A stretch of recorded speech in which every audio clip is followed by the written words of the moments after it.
बिस्मिल्लाहिर्रहमानिर्रहीम। अस्सलामुअलैकुम अज़ीज़ तालिबात। उम्मीद है कि आप सब लोग खैरियत से होंगे। जैसा कि आपको पता है कि कोरोना वायरस की वजह से तमाम तालीमी इदारे बंद हैं और कहीं पे कोई क्लासेस नहीं हो रही, लेकिन आपके लिए एक बहुत अच्छी अपॉर्चुनिटी है कि आप लोग घर बैठ के अपनी तालीम हासिल कर सकते हैं और अपने नॉलेज को भी आप अपग्रेड कर सकते हैं।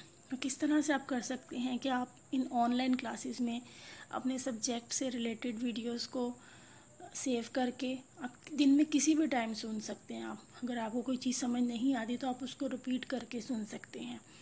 तो हम उम्मीद करते हैं कि तमाम तालिबात इससे बहुत ज़्यादा फ़ायदा उठाएंगी और अपने तालीम के मेयार को भी बेहतर बनाएंगी। तो जो मेरे जोग्राफ़ी के स्टूडेंट्स हैं उन्होंने फ़र्स्ट ईयर में एक किताब पढ़ी थी तबई जोग्राफिया। तो सेकंड ईयर की बुक का मैं उनको थोड़ा सा तारुफ़ दूंगी।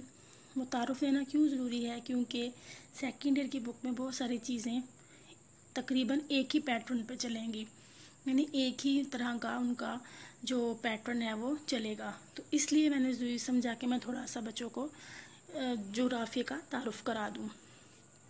तो सबसे पहले आपने क्या करना है कि आपने पंजाब टेक्स्ट बुक बोर्ड की किताब ले लेनी है, खित्ती जोग्राफिया। फ़र्स्ट ईयर में आपने पढ़ी थी जोग्राफिया की शाखें। तबई जोग्राफिया हमने पढ़ा था, उसके अंदर आपने शाखें पढ़ी थी। तो उसमें एक शाख थी खित्ती जोग्राफिया। ये जोग्राफिया की बहुत अहम शाख है क्योंकि हम इसमें किसी भी खित्ते के बारे में बड़ी डिटेल से पढ़ते हैं।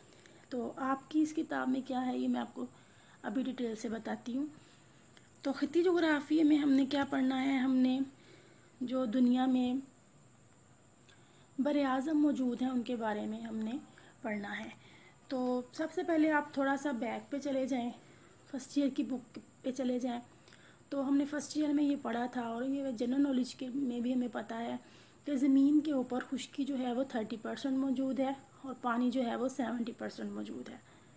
अब इसमें एक बड़ी दिलचस्प बात ये है कि ना तो खुश्की इकट्ठी मौजूद है कि एक बड़ा सा खुश्की का टुकड़ा हो, और ना ही पानी इकट्ठा मौजूद है।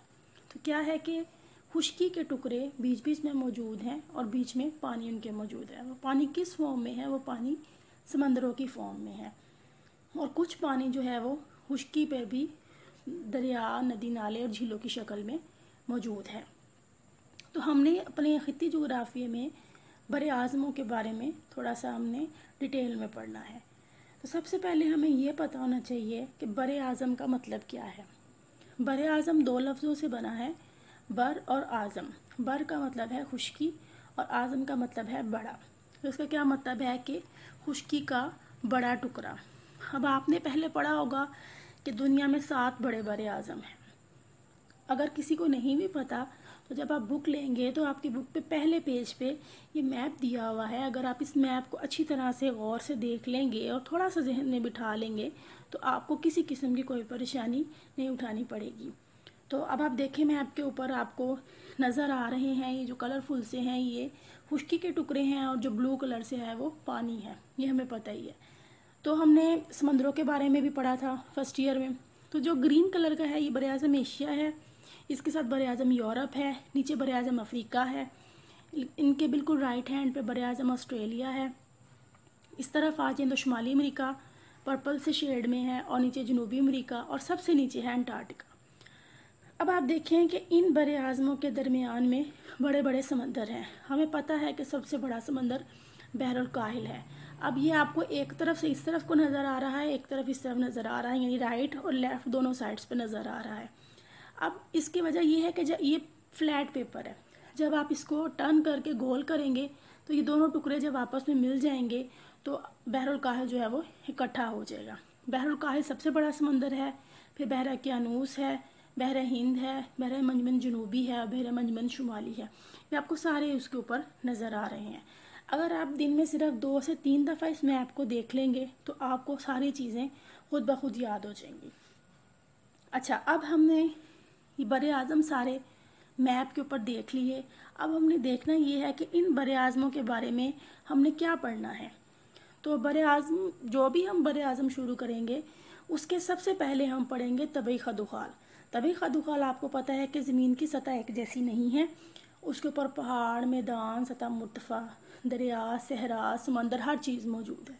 तो हम हर बर आज़म के तबई खदुखात सबसे पहले पढ़ेंगे कि इसके पहाड़ कहाँ कहाँ वाक़या हैं, मैदान कहाँ कहाँ वाक़या हैं, दरिया कौन कौन से बहते हैं, ये सारी चीज़ें हम पढ़ेंगे। फिर हम इन बर आज़मों की आबो हवा के बारे में पढ़ेंगे कि इनका मौसम कैसा है, मौसम सरमा कैसा है, मौसम गर्मा कैसा है, इनकी पूरी ओवरऑल आबो हवा कैसी है, यहाँ बारिश कितनी होती है। फिर हम इन बर आज़मों की आबादी के बारे में पढ़ेंगे कि आया ये गुंजानाबाद बर आज़म है या यहाँ पर आबादी जो है वो बहुत कम है, या यहाँ पर किस नस्ल के लोग आबाद हैं। ये हम थोड़ा सा ब्रीफली पढ़ेंगे, बिल्कुल 1 या 2 पैराग्राफ में। अच्छा, इसके बाद हम पढ़ेंगे कि इन बर आज़मों के अहम ममालिक कौन से हैं। हर बर आज़म का कोई अहम मुल्क हम पढ़ेंगे, लेकिन बर आज़म एशिया के हम 4 ममालिक पढ़ेंगे। उनमें चीन पढ़ेंगे हम चीन क्यों अहम है, क्योंकि चीन की आबादी सबसे ज़्यादा है, दुनिया में सबसे ज़्यादा आबादी चीन की है। पाकिस्तान हमारा मुल्क है, उसके बारे में हम पढ़ेंगे, और हम जापान के बारे में पढ़ेंगे, और हम सऊदी अरब के बारे में पढ़ेंगे। फिर इसके बाद जब हम यूरोप पढ़ेंगे तो यूरोप में हम बरतानिया के बारे में पढ़ेंगे। शुमाली अमेरिका पढ़ेंगे तो उसमें हम अमेरिका के बारे में पढ़ेंगे। जनूबी अमेरिका पढ़ेंगे हम तो उसमें ब्राज़ील के बारे में पढ़ेंगे। अफ्रीका पढ़ेंगे तो हम सूडान के बारे में पढ़ेंगे। ऑस्ट्रेलिया में हम कोई कंट्री नहीं पढ़ेंगे, और अंटार्कटिका में भी हम कोई कंट्री नहीं पढ़ेंगे, क्योंकि वो सिंगल कंट्रीज कॉन्टिनेंट्स ही हैं। अच्छा, इसके बाद हम क्वेश्चन ये बनता है कि इन ममालिक में हम क्या चीज़ पढ़ेंगे, इन ममालिक की ऐसी क्या चीज़ हम पढ़ेंगे जो कि इनको अहम बना दे। तो सबसे पहले हम पढ़ेंगे इनका हदूद दरबा। हदूद दरबे में हम क्या पढ़ेंगे कि इनके इर्द गिर्द कौन से ममालिक हैं, यानी इनके हमसाया मुल्क कौन से हैं, इनके पास कौन सा समंदर लगता है, इनके तूल बल्द क्या है, इनके अर्ज़ बल्द क्या है। फिर इन ममालिक की हम ज़राअत के बारे में पढ़ेंगे। आपको पता है कि ज़राअत जो है वो एक बहुत अहम शोबा है किसी भी मईशत का, तो ज़राअत इनके बारे में पढ़ेंगे। और फिर हम ये देखेंगे, ज़ाहिर है ज़राअत में हम ये चीज़ भी नोट करेंगे कि यहाँ पर कौन कौन सी फसलें उगती हैं। चावल उगता है, गंदम उगती है, जौ उगती है, गन्ना उगता है, कपास, सब्जियाँ, फल, कौन सी चीज़ उगती है। फिर कुछ ममालिक ऐसे हैं जो सनत के लिहाज से बहुत अहम है, जैसे जापान की सनत बहुत अहम है, तो उनकी हम सनत के बारे में पढ़ेंगे। फिर कुछ ममालिक ऐसे हैं जैसे चाइना के बारे में पढ़ेंगे, तो उनके मादनी ज़खायर बहुत अहम है। सऊदी अरब के मादनी ज़खायर बहुत अहम है। तो कुछ ममालिक के हम इस तरह से मादनी ज़खायर भी हम इनके पढ़ेंगे। और फिर हम एंड पे इनकी तजारत के बारे में पढ़ेंगे कि आया ये ममालिक क्या बाहर से मंगवाते हैं और क्या किस चीज़ की ये ट्रेड करते हैं। तो ये सारी चीज़ें हम आपकी इस बुक में पढ़ेंगे।